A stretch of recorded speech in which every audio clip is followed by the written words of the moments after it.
On August 1st, 2008, the second highest mountain on Earth, K2, experienced a calamity. The number of fatalities that occurred over the Friday ascent and Saturday descent was the deadliest single incident in K2 mountaineering history. You must be wondering what went wrong on that day which led to such a dreadful event. Was it a natural calamity or inappropriate planning? Let's find it out. A team of 25 climbers, including Sherpas and high-altitude porters, set out from Camp 4 on August 1st who came from the US, France, Pakistan, Italy, Serbia, the Netherlands, and South Korea. After spending the previous days ascending to the camp, which is located at a height of about 25,000 feet, they left to complete the last part of the ascent.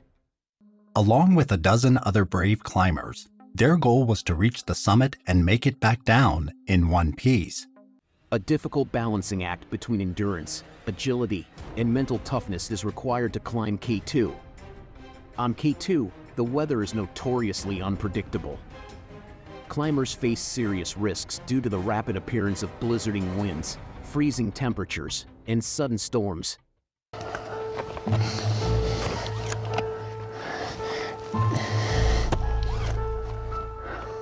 The first tragedy happened when a group was traversing the bottleneck at around 4 p.m. when DREN MANDIC, a climber from Serbia, lost his balance and fell.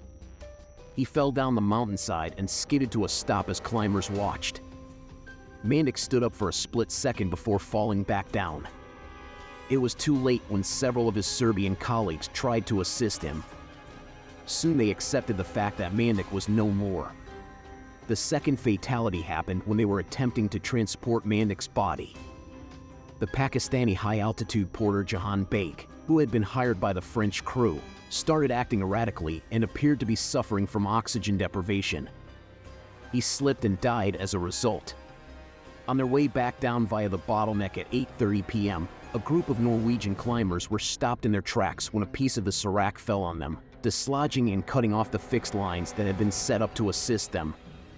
ROLF of Norway, a climber, lost his footing as the group was engulfed in the thick, sharp ice.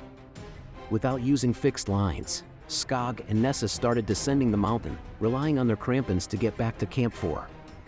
While some skilled climbers managed to climb solo their way down in the dark, less skilled climbers who had relied on guides to get them up the mountain were left stranded without the ropes.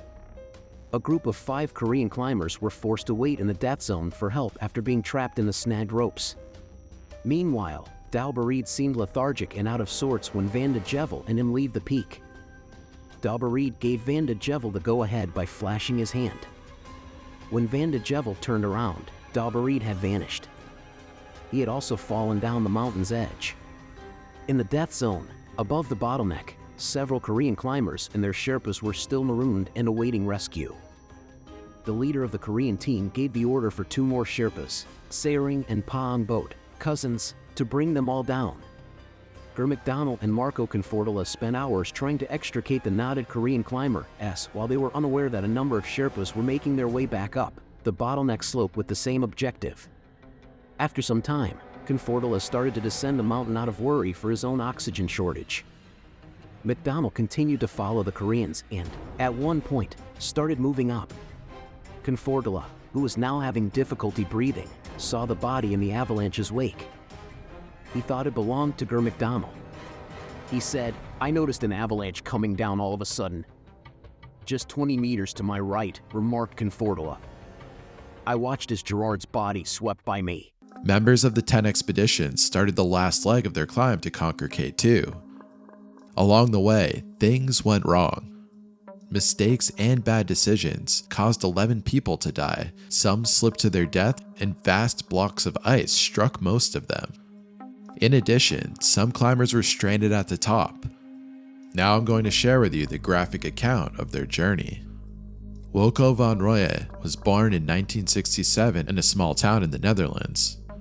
As a child, he loved walking in the Alps with his parents. When he was 16, he started climbing and wanted to know everything that there was to know about ropes and knots. He got a degree in electrical engineering and prepared to follow his father into engineering. But he knew that really wasn't for him, so he worked with his friends fixing houses to subsidize his climbing trips. Eventually, he worked as an electrician and devoted himself to climbing and supported himself by traveling the country and giving companies motivational speeches. He had tackled the North and South Pole and Everest.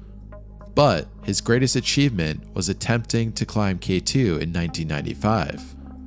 On that attempt, a boulder smashed his face and arm, and he barely survived. People saw him with a bloody face and they were shocked. Most people who don't climb think mountaineers are crazy. Wilco explained, if you are ambitious, there is a lot of risk. Another trip to K2 for Wilco was inevitable. He was driven to prove all the people around him that he could summit K2, climb Everest without oxygen, and go to the North Pole, and survive 80 days at the South Pole. Anytime he's confronted with a challenge, he goes head on to try to complete that challenge. A lot of people didn't believe him and that he could do these things. There was a stubborn side to him, and he always wanted to show that he could complete the challenge, no matter what. The first time he attempted K2, he had just gotten together with his then girlfriend, Halan. She thought it sounded exotic back then to climb mountains, but she didn't really know anything about mountain peaks. Moving forward, TSERING and PASANG arrived at the Korean climbers in the early afternoon after they had spent the previous night in the death zone with their cousin Jumik boat. TSERING stayed behind with one of the Koreans who was too badly hurt to continue the hike. PASANG and Jumik led the two other Koreans as they moved in the direction of the bottleneck. However, another sizable piece of the serac fell as they made their slow descent, pelting the four individuals with ice and snow. Later, TSERING described how horrifying it was to witness his brother and cousin die by falling to their deaths in the commotion.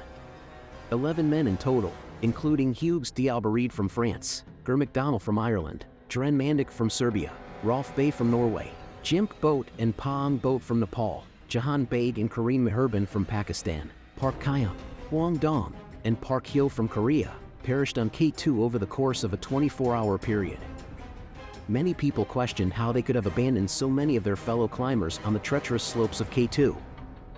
However, Lars Nessa contends that the majority of people merely are unaware of the true difficulty of the climb. Are you someone who loves mountaineering? Do share the challenges faced by mountaineers in your journey in the comments below.